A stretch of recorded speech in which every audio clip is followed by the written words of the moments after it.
It's my privilege to introduce our chapel speaker today. Following this introduction, Patrick will again lead us in song. Our chapel speaker is Dr. Sandra Glahn.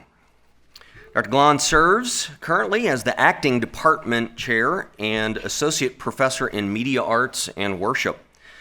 Dr. Glahn received her bachelor's degree from Washington Bible College in 1981, her THM from DTS in 2001, and her PhD from the University of Texas at Dallas in 2013. Dr. Glahn is a multi-published author of both fiction and nonfiction, a journalist and a speaker who advocates for thinking that transforms, especially on topics relating to art, gender, sexual intimacy and marriage, and first century backgrounds as they relate to gender. Dr. Glahn's more than 20 books cover topics such as bioethics, sexuality, and biblical women. She has also written 11 Bible studies in the Coffee Cup Bible Study series. She's a regular blogger at Engage, Bible.org's site for women in Christian leadership, and the owner of Aspire Productions, and served as editor-in-chief of Kindred Spirit from 1999 to 2016. Her personal interests include traveling. She loves to travel, blog, and mentor the next generation. We are happy to have Gary Glahn, Sandy's husband, here with us today. Gary, thank you for coming today. Yes, indeed. And so in that regard, would you please join me in welcoming Dr. Glahn today?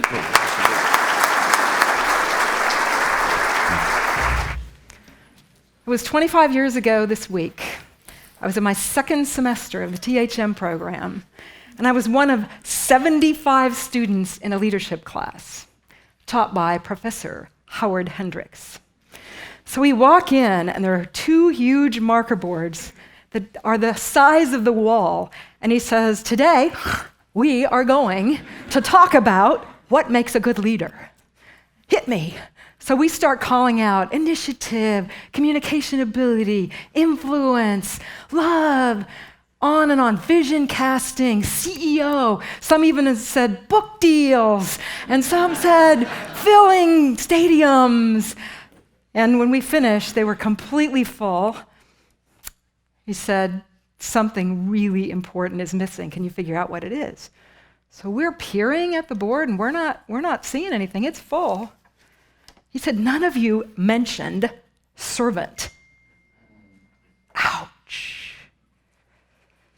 One of my former students, Justin, was a chaplain in the U.S. Army, and an Army chaplain is not allowed to carry a weapon, not that he wanted to, but they're also not required to go to the front lines with their troops.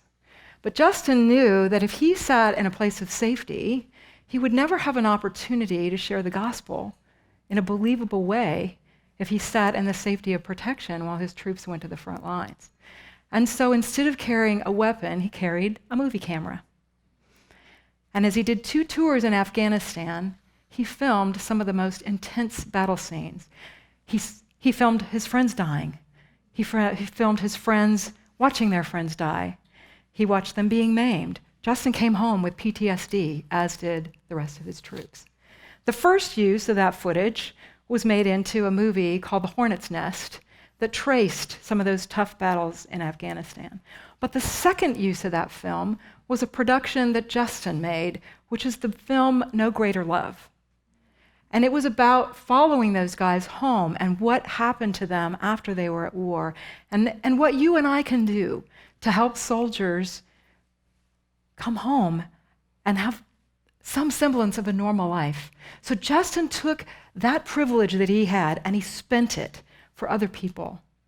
And that film cleaned up. Boston Film Festival named it Best Documentary. So Justin's choice of service has had incredibly far-reaching consequences, or benefits, I should say, because he chose this hallmark of Christian leadership, which is servanthood. The very thing that we DTS people were missing was servanthood.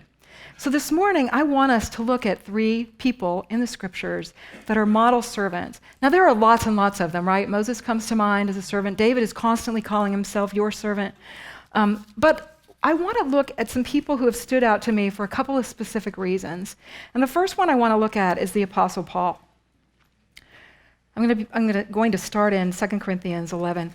When Dr. Yarber mentioned that I did my PhD work at the University of Texas at Dallas, and one of my examination fields was the history of ideas about gender.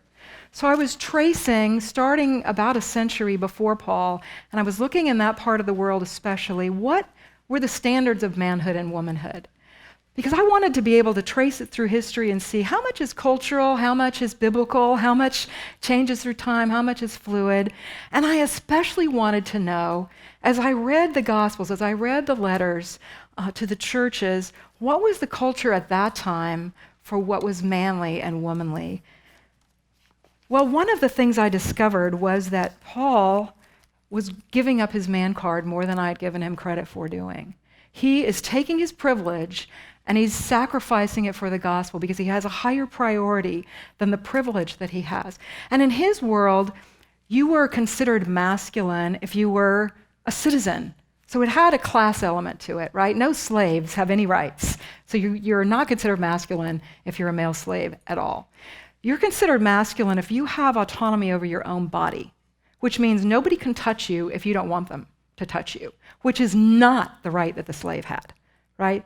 If you're a slave, your master has access to you in every possible way 24/7. But if you are a citizen, they can't do that to you because you have the rights of citizenship, which made you considered manly. But the other thing is nobody could do violence to you. Nobody could touch you or hurt you unless you had their permission. And so with that in mind, I want you to listen as I read 2 Corinthians 11, because when Paul describes what he goes through for the sake of the gospel, what he chooses to give up in terms of privilege, pay attention to what he's saying about what's happened to his body. So 2 Corinthians 11:4. 5 times I received from the Jews the 40 lashes minus 1. 3 times I was beaten with rods. I was pelted with stones, not just little stones, right? He's stoned. 3 times I was shipwrecked. I spent a night and day in the open sea. I have been constantly on the move. I have been in danger from rivers, in danger from bandits, in danger from my fellow Jews, in danger from Gentiles, in danger in the city, in danger in the country, in danger at sea, in danger from false believers. I have labored and toiled and have often gone without sleep, which every DTS student can identify with, right? I have known hunger and thirst, and I've often gone without food, and I've been cold, here's the one, and naked. How shameful. This is a citizen of Rome. Besides everything else, I face the daily pressure of my concern for all the churches. Well, he talks specifically, he mentions the lashes and he mentions his nakedness, and there's a story in Acts 16 that recounts one of these times when he received a beating. So beginning in verse 16 of Acts 16, the author of Acts records this. Once, when we were going to the place of prayer, we were met by a female slave who had a spirit by which she predicted the future. She earned a great deal of money for her owners by fortune telling, i.e., she was being trafficked. She followed Paul and the rest of us, shouting, "These men are servants of the Most High God who are telling you the way to be saved." She kept this up for many days. Finally, Paul became so annoyed that he turned around and said to the spirit, "In the name of Jesus Christ, I command you to come out of her." And at that moment, the spirit left her. When her owners realized their hope of making money was gone, they seized Paul and Silas, dragged them to the marketplace to face the authorities. They brought them before the magistrate and said, "These men are Jews and are throwing our city into an uproar by advocating customs unlawful for us Romans to accept or practice." The crowd joined in the attack against Paul and Silas, and the magistrates ordered them to be stripped and beaten with rods. After they had been severely flogged, they were thrown into prison, and the jailer was commanded to guard them carefully. Now remember, prisons don't have electricity. So when the jailer received these orders, he put them in the inner cell and fastened their feet in the stocks. You see what Paul is allowing to have done to him? As a slave of the gospel, he actually chooses to call himself a slave. Nobody does that. Like, why would you choose to identify with the people who have no power when you have all this power? Because a mark of Christian leadership is servanthood. It's putting somebody else's needs above your own for a greater cause. The second person I want to look at is Esther. Now, you know the story. I won't completely tell you the story, but I think one of the things we miss is we often make this a grand romance, and we make the king a Don Juan. And that's really bad, because in doing that, we miss what kind of character Esther is up against. We know that when she goes into the courtroom, he has to hold up out his scepter to save her, but there's a lot more going on socially in terms of her risk in this story. If you turn to Esther 1, we know that the king is high on wine, right? And he calls for his wife to wear her crown, which some commentators say is the sign of his sovereignty. And he wants them to look on her beauty, which is sort of the equivalent to come look at my smoking hot wife. He's objectifying here. And Vashti says, no, I'm not doing it. Well, that doesn't go so well for her. So the king is consumed with rage, and he consults his council, and they say to replace her. And after his rage diminishes, he's thinking about it. There's sort of this hint in the text that there's some regret. There were wine and spirits involved in the decision, and this is probably in the sobriety of day. But the counselors quickly tell him, well, we'll find a replacement. How are we going to do that? Well, we're going to gather all the virgins, and we're going to give them free makeup, and the king gets to choose his favorite. That's messed up, right? Meanwhile, Mordecai is this Jewish man who's raising his cousin as his daughter. And verse 8 tells us many women are taken to the palace in Susa, including Esther, which means he no longer has access to her. Verse 10 tells us that he had encouraged her to engage in racial passing. And the only reason you would engage in racial passing is because it's not safe for you to say who you really are. So Mordecai tells her to engage in racial passing, verse 10, and he's anxious about her welfare, verse 11, and he's pacing, and he's wondering what might happen to her. And 12 months go by, and each woman has gone into the king in the evening and returns in the morning, and if he doesn't call her by name, she doesn't go back. Okay, read between the lines, folks. What's happening here? This is messed up. Mordecai has to have been so concerned.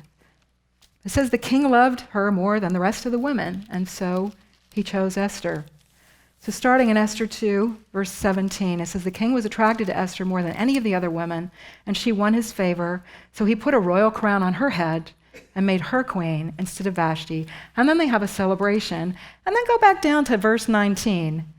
When the virgins were assembled a second time. Now wait a second. He's got a queen. This is establishing what kind of person this king is. It fits the flow of the book so that we recognize Esther is not exaggerating when she says, if I die, I die. This is a true risk. These are not nice people. She is not guaranteed a position in this court. But what does she do? Well, Mordecai sends word to her that her people are in danger, actually sends it through the eunuch. So he's outed her to the eunuch and basically sends instructions for how she should go to save her people. And she's like, it's dangerous. I haven't been summoned by the king for 30 days. Again, it's not like he was playing checkers, right? The king probably didn't spend his nights alone, okay? She is saying, I don't have as much rank as you think I do here. I don't have as much favor as you think I do here. And not only that, you want me to tell him he doesn't know my real name? Because they vet royalty, right? You ever watch a princess or a queen get vetted, right? You want me to admit that my name is really Hadassah, and I'm really Jewish, and I haven't told my husband? I don't think this is going to go so well. Well, you know how the story goes. Ultimately, she decides, if I die, I die. She is not being a drama queen. She really is at risk for dying. But because she has something in her mind more than privilege, something that's more important than privilege, she's going to sacrifice it for the sake of a whole people whom she ends up saving because of her courage. The third person I want us to look at is the Lord Jesus Christ. And again, as I was looking at the history of ideas about gender, I had a new appreciation for what Jesus endured as he is suffering, not just the suffering on the cross, which is horrible, but being stripped and beaten, and these insults to his manhood for us. If you think about the sons of Zebedee, how their mother goes to Jesus and is trying to find a high position for her sons in the kingdom, and the other disciples find out about it, and they're having an argument about who's going to be greatest. And it's in this context, Jesus says, the Son of Man did not come to be served, but to serve and give his life a ransom for many. If we're going to serve that king, we have to expect that if he's going to be a servant, how much more so are we expected to be servants? So the greatest among you will be your servant. And he talks about how the Gentiles expect people to handle power, right? They got the C-suite, they got the best seats on the airplane, they got the best titles, they're giving away power. No, they're not giving away power. They're keeping power. Jesus says, no, you're not going to do this that way. That's not the way it works with us. In her book, The Crucifixion, Fleming Rutledge, who won Christianity Today's 2017 Book of the Year, and I highly recommend it to you. She said, we Protestants are too quick to rush past the crucifixion to get to the resurrection. And for sure, we don't spend much time on the shame Jesus experienced for us voluntarily. If you think about what the writer of Hebrews says, right? Who for the joy, he had a bigger goal than his comfort, for the joy set before him, endured the cross, despising the shame. But consider him who's endured this hostility. Jesus deserved honor, yet because he had a greater good in mind, he gave up his rights, he gave up his privilege. You know how the passage in Philippians goes, right? Starting in 2:5, you should have the same attitude toward one another that Jesus Christ had, who, though he was in the form of God, did not regard equality with God something to be grasped, but he emptied himself by taking on the form of a slave, by looking like other men and sharing in human nature. He humbled himself by becoming obedient to the point of death, even death on a cross for us. So what does this look like as we are trying to figure out what it means to be a servant? A couple examples come to mind from my life. So when my husband was working on his THM, which is before I did mine, I was working for a financial services corporation.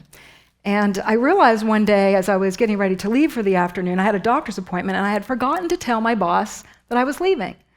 I was in the cafeteria, I had my tray, I was getting ready to put it away, and I saw him and thought, oh, I better tell him. Well, the closer I got to him, the more I realized he is eating with the president and a couple of other vice presidents. So I'm not going to make a deal out of this. I'm just going to kind of lean down and tell him in his ear. Well, as I lean down, I see the full glass of water in slow-mo going all over his lap. Made it look like he'd wet his pants. Yeah, that was awkward. So when I got back I was mortified. I was so mortified. So I got back to my desk to get my purse, and I took out a piece of paper, and I took out a red pencil, and I drew an unhappy face, and I shaded it in red for shame, and I wrote, I am so sorry. And I went into his office, and I stuck it under his phone. The next day, when I got to work, that little note had reappeared under my phone. And in the place of the unhappy face, he had drawn over it with a happy face. And in the margin, he said, sometime when you have all day, I'll tell you some of the stupid things I've done. Wasn't that gracious? He could have held that over me for months and been deserving of it. He was a vice president, and I'd humiliated him in front of everybody. But instead of thinking about his rank and how he could make me feel, he made me feel better. My own department head, Dr. Reg Grant, who's on sabbatical, when my daughter was in her elementary school years, I really wanted to be there to get her off to school in the morning, and I wanted to be there when I got home in the afternoon. I never actually had to express that. When he was looking at how we were going to work, who teaches what classes, he always scheduled himself for the most difficult times to serve another. Instead of saying, I'm the department head, I get the best time, I've earned it, which he had every right to do, without even expecting thanks or making a deal out of it, he chose to get up early. He chose to stay here late. When we worship, sometimes we sing songs that are more appreciated by another generation, right? Or might be the heart language of another ethnicity. And instead of standing there waiting for it to be done, we're worshiping Christ. And it's a gift that we give one another, that we sing each other's songs with joy. We think about somebody other than ourselves while we're worshiping. It also means when we're looking at our male and female classmates, we're not saying, how can I prove myself a better student than that person? It's how can I help that student flourish? Because we are not in a competition. We are all on the same team, right? We have the same goal, and we're all going to go different places. I've said this before, but when my husband was a student here at getting his THM, when we had first moved here, I was particularly lonely, right? You come to a new place, you start over making friends, and my husband was studying every night till very late. So night after night, I'm particularly aware of my loneliness because I'm going to sleep alone. Well, all of a sudden, I start hearing the alarm go off at really early hours of the morning, and my husband has started coming to sleep with me. It's much less convenient for him to drag his bones out of bed when he's tired. Not a morning person, okay? But because he loves me and wanted to serve me, he made sure, he was studying the same number of hours. The difference was he was putting it on himself to be there as a spouse for me. A few months ago, we had the great privilege of being at the White House. We were invited to the White House to screen a film. Justin's film was showing to the president and the Veterans Affairs and a whole lot of people this world considers important. Justin's decision to give up a right, to give up a privilege for the sake of other people, he had no idea the ramifications that would have. And usually when we choose to serve, there aren't ramifications like that. It goes unnoticed, it goes unappreciated. Lots and lots of our grads are changing marquees in front of the churches every week. They're rearranging the chairs, they're erasing the blackboards, they're arranging the chairs again, and they're mowing the lawn. No one's ever going to know, except that God sees and is offered as a willing sacrifice to God. There was a day when DTS was known for our ability with the word, but we are also known for our pride. That is starting to change. I'm glad to see that. I don't think that would happen today, that we would fill a board and forget servant is part of the calling of a leader. I hope not. The hallmark of a Christian leader is servanthood. In the example of our Savior, in the example of Paul, in the example of Esther. What kind of leader are you going to be? Bow your head with me, if you would.